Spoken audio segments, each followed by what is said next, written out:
What is up, everybody? Luxurion here. And with Pokemon Sword and Shield rapidly approaching, many questions are still being asked around the Pokemon community, including the age-old question of which starter Pokemon are each and every one of us going to choose. This new game has Scorbunny, Grookey, and Sobble, which are all really good choices, but personally, I team Sobble. Woo-woo! Anyways, starter Pokemon are one of the coolest concepts in Pokemon, and a choice every person remembers making. Your starter Pokemon is usually the star of your playthrough, and a Pokemon most hold dear to their heart. That's why today's video, I'm going to be going over my personal top 5 starter Pokemon of all time. Now, it's just my opinion, we may disagree, we may agree. If you do disagree, let me know in the comments your top 5 starters of each time. But, if you like this video, why don't you go ahead and smash that like button, and you share it with a friend. Now everyone give me some freaking knucks, and let's hop right into this.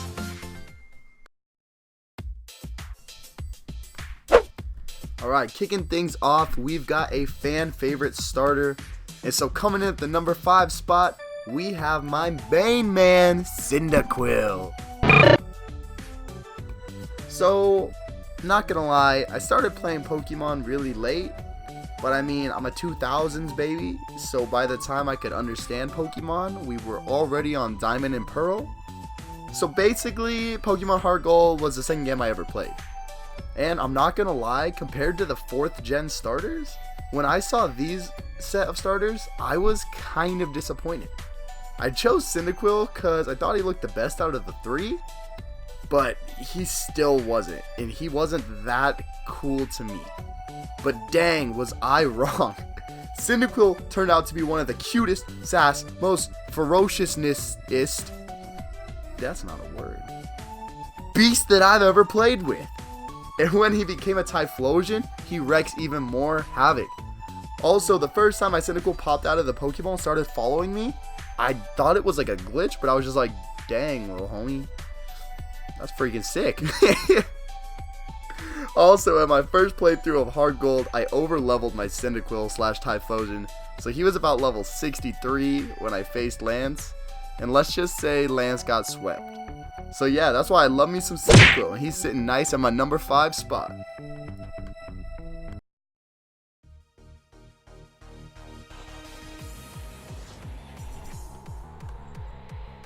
At number 4, we have a very surprising entry, and honestly a Pokemon that I think gets a lot more hate than it deserves. Because my number 4 is none other than the 5th gen monster, Tepig. So, pigs are my favorite animal because I've raised them for a big part of my life. And by the time that Pokemon Black and White was coming out, I was already super into Pokemon. So when the starters got released and I saw Tepig was one of them, there was no doubt in my mind that I was choosing him and he was going to be my all-star. So I got a copy of White, I picked Tepig, and I wasn't disappointed with him at any point in my game. Tepig into Tepig Knight and then Emboar was really good. Emboar has amazing stats and a pretty wide range moveset. My Emboar put in a ton of work for me and was on my team till the very end. And then Black and White 2 came out and I used Tepig again. And once again, wasn't disappointed at all, even after a lot of controversy. Plus, Emboar is one of my favorite shinies of all time, and actually the first shiny I ever got, which makes me love him even more. So yeah, I have no problem with Tepig being my 4th favorite starter of all time. But you guys, let me know what you think about this pick in the comments below.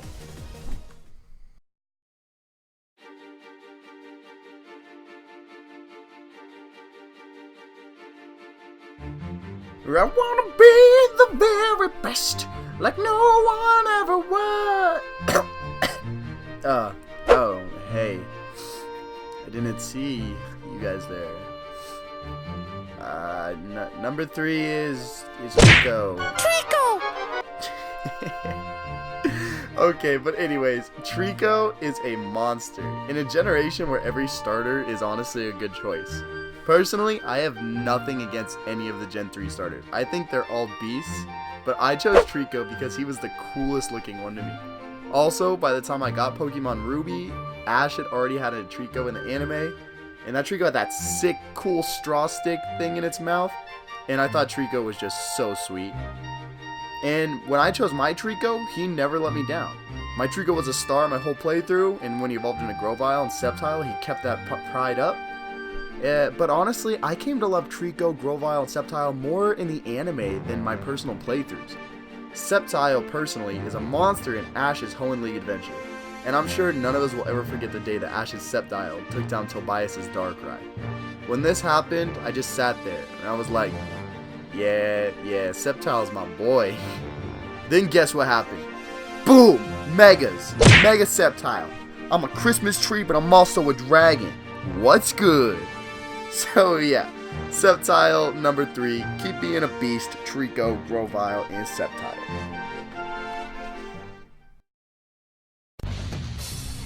Coming in at my number 2 spot, we have my first starter of all time. And that's none other than Chimchar. So yes, my first game ever was Pokemon Diamond in 2008 when I was 8. So I was still a young kid. And this was my first game ever. I had never even really heard of Pokemon until this game. I was at a store one day, I was at Target with my mom, and I saw this game, Pokemon Diamond. And I just saw this sweet looking dragon thing on the front of it, and I begged her, and you know, surprisingly, she bought it for me that day. Don't know what she was thinking, but hey, thanks Mom, because that's what started my whole fandom of Pokemon. But anyways, I chose this game and instantly went home, plugged it into my DS, and started playing, and I got to this choice where it gave you 3 different Pokemon. So one was obviously Turtwig, one was Piplup, and one was Chimchar. And for me, I just instantly was like, dude, that's a fire monkey. That's freaking sick. I think that's awesome. And my whole childhood, my nickname was Boo Boo the Monkey. Don't ask why, but I was like, sick, this is Boo Boo the Monkey. Chose Chimchar. Oh my god, let me tell you guys, this game and my Chimchar was the reason I'm in love with Pokemon nowadays. Literally playing through Diamond with this beast, sweeping everybody, having so much fun, literally made Pokemon what it is for me today, and is one of the biggest reasons why I love Pokemon. Plus, once again, in the anime, Ash's Infernape was amazing. My Infernape was amazing. I used to imagine that I was Ash, and you know what, guys? Chimchar at a number 2 spot is freaking amazing, guys. Love you, Chimchar. Love you, Infernape. Inferno, you're pretty cool, but you're just a teenager,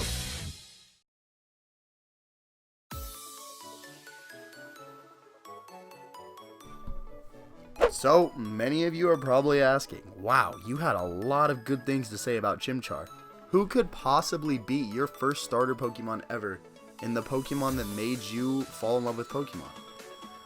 Well, guys, it's none other. God dang it, why do I keep saying under? It's none other than the OG, the number 1 himself, Bulbasaur. Bulbasaur!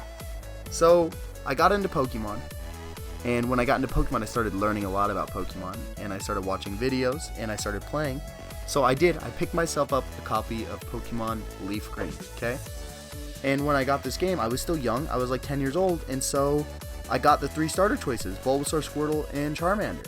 And the mascot of Leaf Green was Venusaur, so I was like, okay, let me choose Bulbasaur. And literally throughout the whole gameplay, I thought to myself, yeah, I made the best choice. This is the best starter in the game. And then I started seeing things online, like, which was the best starter from Generation 1? Squirtle or Charmander? And I was like, wait a second, what about Bulbasaur? Nobody gave Bulbasaur a chance in Generation 1 because, oh, he's not as cool looking as the other 2. He's not as strong. No, stop. Get some help. Let me tell you something. Bulbasaur is literally one of the best starters of all time, okay?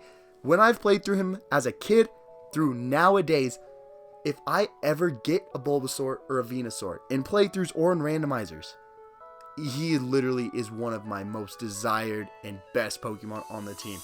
If you haven't already, go ahead and try to run a Bulbasaur with this moveset, okay? Leech Seed, Sleep Powder, Synthesis, and Giga Drain. Guess what? You are never going to die. Ever. Your team is set. Your Venusaur will sweep. I've beaten Lance with a Venusaur himself. Plus, when Venusaur got a Mega, oh my god, one of the best, bulkiest tanks in the competitive scene. Guys, and Bulbasaur just became so much loved by me because of the hate he got. I've always been a guy rooting for the underdog. And when everyone flocked to Charmander and flocked to Squirtle, I was the one person who flocked to that Bulbasaur. And I was like, if no one wants him, I want him. And I've made him one of my favorite Pokemon. Probably one of my top 5 favorite Pokemon of all time. Mostly Bulbasaur. I love Venusaur and Ivysaur, but mostly Bulbasaur. I literally have so much merch of him, guys. He literally just holds a place in my heart. Every time I hear Bulbasaur's name or think about Bulbasaur, I just get happy. I'm like, yeah, that's my boy. That's my boy, little orphan Bulbasaur. No one wanted him. I chose you. You grew up to be a beast, guys. But you know what? That's my number 1, guys. Bulbasaur, the OG. Guys, let me know what you think about that pick in the comments. I want to see how many of you disagree or agree with me. But yeah, that's my list. So thank you guys so much for stopping by and watching this video. I don't know how long it's going to be, and I know it's been a while since I did my last top 5 or top 10. But you know what? Hey, I'm having fun with this again. I wanted to get back into doing this, and I really want you guys to let me know in the comments what top 5s or top 10s you'd like to see me do in the future. But anyways, guys, thank you so much. Like I said before, smash that like button, share with a friend, and we're going to hop right on out of here. Why don't you give me some nuts? Because we, Lux fam, out.